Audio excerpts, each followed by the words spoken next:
Бид яг одоо студид үр бүтээмжтэй ажиллахад удирдлага ба ажилтны хандлагын гүйцэтгэх үүргийн талаар HR Firm Consulting компани гүйцэтгэх захирал Магна Эрхэмтэй ярилцж байна. Танд өглөө өндөр бий. Өглөө минь. За тэгэхээр бас саяны үргэлжсэн мэдээлэлээс ингээд харахад ер нь сүүлийн үеийн яг ялангуяа манай Монголын дотоодын ажлах хүчний тал дээр энэ чиг хандлага хэр их өөрчлөлттэй байгаа талаар бас нэг ерөнхий мэдээлэл өгөх. Ер нь олон улсад гарч ирж байгаа нэг ажлын байртай холбоотой нэг өөрчлөлт ажиглагдчихж байгаа. Тэр нь ковидын өмнө болон ковидын дараа гэдэг ингээд ковид өөрөө хилцааг нь бий болгоод байна.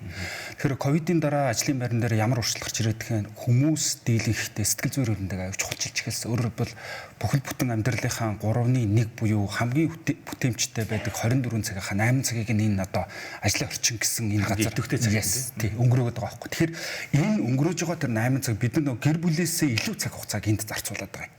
Тэгэхээр энэ цаг хугацаа өөрөө эрүүл байхыг шаарддаг. Эрүүл гэдэг нь ямар нэгэн байдлаар дарамтгүйгээр, ямар нэгэн байдлаар айдас гүйцэхгүйгээр, ямар нэгэн байдлаар нөгөө бусдад ижилсэх хандлагыг өөртөө наахгүйгээр ийм өөрийнхөө тэр одоо орчинд байх чиглэлийг илүү одоо чухалчилж үзээд байна. Тэгээд сүүлийн ажлын байранд гарч ирж байгаа генерашн одоо тэр зэйтүүдийг харахад бол яа харахгүй нэг бүр айгуу чухалчилж байгаа. Өөрөөр хэлбэл ажлын тэр одоо материалын хүчин зүйлхээс илүү өөрөөр хэлбэл тэр 8 цагийн эрүүл мэнд сэтгэл зүйн эрүүл мэнд дээр айгуу ашиг бүглэг өгдөг гэж харагдаж байгаа. Тэгэхээр ер нь одоо түрүүн таны дурдсанчлан яг ажлын талбар дээр хөлбөрийн зах зээл бол Generation Z бол мэдээж идэвхтэй орж ирж байгаа. За өмнөх үед ингээ харьцангуй харьцуулаад харах юм бол цалинг номер 1 чухалчилж тавьж үздэг байсан шүү дээ. Тэгвэл одоо ер нь хандлага нь өшөө илүү юун дээр төвлөрж байгаа шиг байна. Магадгүй одоо цалин 2 3 дугаар асуудлаар шилжиж байгаа шиг тийм. Манай консалтинг форумны 2 жил өмнө судалгаа хийсэн 2700 орчим хүний дунд өөрийн төсөл дээр ажилласаа чөлөөлөгдсөн хүмүүс юунаас болоод яваад байна гэдэг. Гэтэл байгууллагатай бид нар уулзч яхад одоо удирдлагуудын дийлэнх одоо бодол нь бол цалин гэж хараад байдаг. Гэтэл цалин өөрөө 6 дээр бэлэгдэж орж ирсэн. Өөрөөр хэлбэл ер нь өндөр цалин бол чадвартай хүмүүсийн хөдөлмөрийн зах зээлээс татахад нөлөөлдөг зүйлгүй мөн гэхдээ доктортой ажилладаг зүйл биш. Өөрөөр хэлбэл цалин хичнээн татагдаад орж ирсэн ч гэтэндээ доторх байгууллага уур амьсгал удирдлагын харилцаа ажлын процесс нь өөрөө тодорхой биш байх юм бол тэр хамгийн гол хүчин зүйл нь бас биш болсон байна. Биш болсон. Хамгийн гол хүчин зүйл нь шууд удирдах ажлын харилцаа болж ирсэн. Өөрөөр хэлбэл ажлын байран дээрээс өргөмжлөлтөөр гарч байгаа одоо тэр хүмүүсийн маань 50% нь өөрийг нь шууд өдөр тутам удирдах байгаа удирдлагуудаас болж ажиллаас гарсан байна. Хоёр дахь нь бол хамт олонны уур амьсгал гэдэг. Өөрөөр хэлбэл эндээс харахад бол эхний ерөөсөө хүмүүсийг тогтоогоод байдаг, явуулаад байдаг, бүтээмжтэй ажиллаулаад байдаг зүйл нь ерөөсөө тухайн хүнийг удирдах байгаа хүний ур чадвар асуулт хөгжсөн байгууллагын соёлын тухай асуулт. Хоёр дахь нь бол цуг ажиллаж байгаа хүмүүсийн тэр хоорондын харилцаа нөлөөлт юм байна. Тэгэхээр бол байгууллагууд ерөөсөө хүнийг бүтээмжтэй ажиллуулъя, илүү урт хугацаанд доктортой ажиллуулъя гэж харах юм бол цуг ажиллаж байгаа хүмүүсийн хандлага харилцаан дээр анхаарал хандуулж одоо хоёрдугаар гэх юм бол тухайн хүмүүсийг удирдах гээд байгаа тэр дундчны менежерүүдэд чадахжуулах дээр илүү одоо ач холбогдол өгөх шаардлагатай л гэж хараад байна. Тэгэхээр энэ өнцгөөс харахаар байгууллагын хувьд бол соёлыг төлөвшүүлэхийн талд сургалт болон хөгжих төр боломжийг ер нь илүү сайн хөрөнгө оруулж нээлттэй болгож өгөх ёстой. Өмнө нь бол саяхны хүртэл бас компаниуд үнийг илүү зардал гэж хардаг байсан. Одоо ер нь энэ тал дээр яаж өөрчлөгдөж байна? Тий. Ер нь бол сурах шаардлагатай юу шаардлагатай. Гэхдээ эцсийн нүдэд сургалт бол хувийн асуудал. Өөрөлдөл одоо чи би одоо энэ байгууллагад ажиллаж байгаад 10 жил огт сураагүй гарлаа гэх юм хүн л охирох байхгүй эцсийн нүдэд. Тэрнээс одоо минь одоо 10 жил сургаагүй юм шүү дээ. Одоо өдөө цайтай яваа ингэж шинжилэхгүй. Тэгэхээр бол эцсийн дүндээ хүний өөрийнх нь хариуцлага бол сургалтаар илэрнэ гэж. Тэгэхээр бол өнөөдөр маш хурдтай өөрчлөгдөж байгаа энэ үед бол байгууллага харахгүйгээр би одоо манай консалтинг фирмын зүгээс өөрсдөө хөгжүүлэх хэрэгтэй. Яагаад тэгэхээр эн чинь хизээж тухайн хүнээс авах боломжгүй үнэт зүйл байгаа байхгүй. Үнэт хөрөнгө оруулалт байгаа байхгүй. Тэгэхээр бол энэ цаг хугацаанд ашиглах хэрэгтэй. Хоёрдугаар гэх юм бол мэдээж байгууллагатаас аварцах юм бол нэгдсэн зорилгод хүрэхийн тулд тодорхой системтэйгээр сургалтуудыг явуулах хэрэгтэй. Гэхдээ энэ нь нэг хүний хэрэг шиг дээр тулгуурлаж гинөө, нийтийн хэрэг шиг дээр тулгуурлаж гинөө, хэрэгцээгээ зөв гаргасан уу гэдэг дээр тулгуурлан сургалтаа зөв үр дүнтэй явуулах шаардлага байгаад байгаа л гэсэн үг. Тэгэхээр ер нь бас нөгөө ажлын сэтгэл ханамж гэдэг талаас нь асуухад яг ажилтнуудын ажлаас гарах төвшин бууруулахын тулд ер нь ямар стратеги хэрэгжүүлэхийн илүү оновчтой буюу зохимжтой байдаг. Нөгөө дээгүүр сэтгэл ханамжийг яг хэрхэн хэмждэг? Өмнөх үетэй харьцуулахад одоогийн байгууллагуудаар гарч ирж байгаа нэг өөрчлөлт нь урт хугацаанд хүнийг доктортой ажиллах ер нь боломжгүй байна. Одоо тэгэхээр байгууллагын HR менежментийн бодлогод одоо өөрчлөлт оруулах хэсэг нь бол хүнийг урт хугацаанд доктортой ажиллах боломжгүй гэдэг дээр одоо итгэх хэрэгтэй болоод байгаа. Өөрөөр хэлбэл тэгэхээр яаж нөхөр одоо энэ хар урд их сургуулиас гарсан судалгаагаар сүүлийн хөдөлмөрийн зах зээлээр гарч ирж байгаа залуучууд 2 жил ажилтныг доктортой ажилласан гэж үздэг байгаа байхгүй. Тэгэхээр өөрөөр бол богино хугацаанд илүү ийм одоо чаленж өгсөн, хүчсэрсэн ажлын байрууд дээр ажиллаад дараагийн ажлын байрууд руу шилжих магадлал үүсэж байгаа. Тэгэхээр бол богино хугацаанд ажилтаа ажил олгогч яаж илүү одоо үр дүнтэйгээр ажиллах уу гэдэг рүүгээ системтэйгээр шилжих юм шиг байна. Хоёрдугаар гэх юм бол ер нь хүмүүсийг аз жаргалтай байлгах ямарч боломжгүй. Тэгэхээр хүн болгон ч өөр өөрийн одоо ийм одоо ихтгэл өмширлээс одоо өрсөн орчноос тийм аз жаргал гэдэг зүйлийг мэдэрч байгаа. Тэрнээс байгууллагаас ингээл нэг нийтлэгдэн одоо шинжилгээд ч юм уу да тэрж рүү бүгдийг авчиад одоо мотивашн буюу сэтлэх ямар ч боломжгүй байхгүй.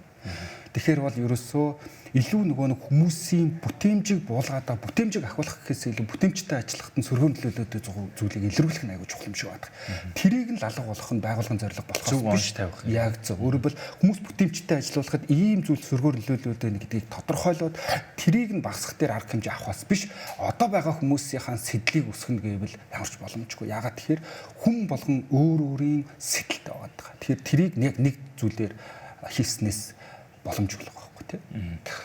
Тэгэхээр яг нэг инээдтэй ч юм уу гэмээр нэг зүйл зүгээр сонирхоход ер нь бол яг Generation Z үе дээр бол ажлын байран дээр гарахаа нэг юм нөгөө эморалтэй төвшин маш хүндэр байна гэдэг нэг юм сонирхолтой судалгаанууд хийсгэл бас гарч ирээд байдаг шүү. Тухайлбал тухайн өдрийн мууд нөлөөлсөн ч гэмтг юм уу те ажилдаа яриаггүй шалтгаан. Тэгэхээр энэ тал дээр ер нь тодорхой хийгдсэн яг тийм судалгаа энэ төр ч юм яагаад яг иймэрхүү одоо зүйл гарах нөхцөл бүрдсэн гэж үздэг юм. За судалгаа сайн мэдэхгүй байгаа даа. Ер нь ажлын байр гэдэг бол насан турш хүмүүс ажилдаг орчин. Сэтгэл зүйн хувьд. Тэр одоо биологийн хувьд 50-тай байж болно, 60-тай байж болно, 18-тай байж болно. Энэ нэг чухал биш. Сэтгэл зүйн хувьд насан турш. Тэгэхээр бол хөдөлмөрийн тухай хуулиар бол 18-аас дээшнийх ажлын байран дээр хөдөлмөрхөлтэй харилцаа үүсгэж байгаа. Тэгтэл нэг ажил амьдралаа салгах ч одоо айгу сул байна л гэж. Өөрөөр хэлбэл эмормор байвал гэртээ эмормор байгаа байхгүй. Ажлын байр байхгүй. Чи өөрөөр хэлбэл ажлын байр гэдэг бол насан турш хүмүүсийн 8 цаг ажилд орчин болохоос биш энд хин нэгэн тунирхаад энэ хин нэгэн дуурлал гомдоод байдаг. Үүрэг хариуцлага яваад байдаг. Тэгэхээр тэрийг нэгдүгээр тийм одоо хөдөлмөрийн зах зээл дээр гарч ирж байгаа залуучуудад ойлгуулгын ажил бол ажил, амьдрал бол амьдрал гэдэг ялгааг. Хоёрдугаар гэх юм бол энэ нь эсэргээрээ бас ийм нац цогцсон хүмүүстээр ажлын байран дээр гарч ирэх гэдэг. Ингээд нэг юм өвөө эмээ ахмад тасны сургамж алдах гэдэг ажлын байран дээр. Сургамж алдмаар байгаа бол ажлын байран дээр биш байхгүй тэр чинь. Гэртээ гэр бүлдээ сургамж алдах хэрэгтэй. Гэтэл ингээд залуучуудад ингэдийн тэгдийн ингээд буруу зүг ингээд нэг сургамж алдаад. Тэгэхээр хин нэгэн сургамж алддаг, хин нэгэн ямардаг, хин нэгэн ууралдаг, хин нэгэн одоо чангаар орилдог ажил. Энэ орчин бол ажлын байрны орчин биш. Тэгэхээр gap generation буюу үе хоорондын ялгаа бас энэ дээр нэлээд нөлөө үзүүлж гэж юу н харж болох байх тийм. Тий, яг байгууллагууд яг энэ дээр илүү ач холбогдол өгөөд ингээд яриад байгаа нь процесс нь айгүй тодорхой биш байгаад өдөр тутмын энэ одоо ажил явагдаж байгаа энэ хэмнэл нь өөрөө яг зааврууд нь тодорхой биш байгаад л гэж хараад байна. Тэгэхээр бол ингээд хин нэг сэтгэл хөдлөлтөөр тулгуурлаж процесс өгдөг байгаа байхгүй. Гэтэл энэ чинь нөгөө талаас ажил үргийн хуваарлалтаа бас шууд бас ойлгож болохгүй. Ажил үрг нь өөрөө жоохон тодорхойгүй байгаа учраас энэ бас энерги илүү хөдөл зарцуулалт яваад. Яг зөвхөн бол магадгүй 8 цагийн ажил биш 4 цагийн ажил байгаад тэр хүн чинь 4 цагт нь ажиллаа гэдээ дууссан 4 цаг ямар хос сайхан бий. Үргэлж хийх ажил байхгүй юм чи. Тэгэхээр бол яг ажлын байрны зураг авал тэгээд 8 цаг ажил бол 8 цаг, 4 цаг ажил бол хагас цагаар нь ажиллаулаад ингээд яг юм бүтэн яг энэ ажлын байран дээр ажилтаа байх тэр нь байгууллагууд харамаа. Хэрвээ бүтэн бус байгаа бол хөдөлмөрийн тухай хуулиар гэрээс нь зайнаас одоо тэр хагас цагаар ажиллуулах хэлбэрүүд нь зөнд байгаа байхгүй. Тэгэхээр бол энэ дээр тэгэхгүй л ингээд өөдөө сараа сууж яхад үр бүтээлтэй байна, өөдөө сараа сууж яхад сайн ажиллаад байна гэсэн уламж сэтгэл зүгэл. Эсвэл яг 8 цагаа барих юм бол яг бүтэмжтэй. Тийм үзүүч байхгүй. Бид нар нэг нэлээд олон байгууллагууд дээр энэ ажлын байрны шинжилгээ хийхэд бол хамгийн одоо системтэй, бүтээмжтэй, менежменттэй байгууллагуудын ажилтнуудыг 5-6 цаг ажилладаг байхгүй 8 цагийнхаа. Тэгэхээр бол бүтэн ажилдаг байгууллагууд маш өөр. Гэтэл менежмент сул процесс нь өөрөө тодорхой биш байгууллага дээр магадгүй 3-4 цаг ажиллаж байгаа. Бус цаг нь цалин өгöd байгаа мөртлөө хийх ажил байгаа байхгүй. Тэр хүний шалтгаалаагүй гэсэн. Тэгэхээр ер нь бас яг ажилтнуудын хувьд ингээ цалингийн бодлогыг ер нь яг тухайн одоо тухайн кейсүүдээр аваад үзвэл илүү амжилттай явж байгаа компаниуд ер нь цалингийн бодлого нь хэрхэн тогтоогддог юм бол нөгөөдөр бас яг ажилтнууд олгодог одоо тэнэг хэмжээ нэмэгдэл урамшуул тал дээр ямар стратеги бас барьж байгаа.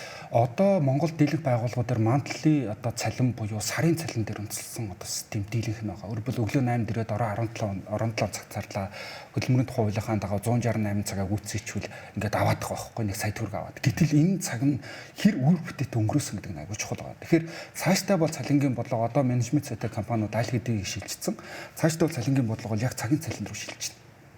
Яг л цаг. Өөрөөр хэлбэл одоо чинь энэ усуух ажил 2 цаг ажил бол 2 цаг уулаа болоо. 20 цаг та ууж болно, чадваргүй бол 20 цаг ууж болно. Тэгвэл 2 цагийн хөдөлмөрийг л өгнө. 18 цаг нь таны ажил байгаа. Асуудал байгаа. Тэгэхээр илүү яг ийм систем рүүгээ байгууллагын цалингийн систем орж ирнэ. Тэгээд бүтэн цагийн ажилтан гэхээсээ илүү энэ одоо чадвартай залуучуудыг энэ хэд хэдэн байгууллагууд зэрэгцэн ажиллуулах төлөврүүг одоо орж ирнэ. Өөрөөр бол өмчлөх сэтгэл зүгхээсээ илүү хуваалцдаг. Өөрөөр бол энэ чадвартай залуучууд чинь хэд хэдэн байгууллага төр хөгжийг өгөх юм хэрэгэлцэлтэй байгаад байна. Одоо мультитаскинг гэдэг юм ер нь ярьж байгаа шүү дээ. Нөгөө төгөр Монгол улсын хөдөлмөрийн тухай хуулийн ч гэсэн бас давхар ажил эрхлэх болон орлого орох эрх нь бол нээлттэй байдаг шүү дээ. Тэгэхээр ер нь яг одоо энэ цагт бас нэг төгсгөлтөн зүгээр нэмээд асуугаад энэ компанийн хувьд яг шинэ ажлуудыг ер нь яг хэрхэн цацгалжуулж бас мэргэжлийн өсөлтийг дэмжих ямар төрлийн бодлого барьж юу оновчтой гэдэг.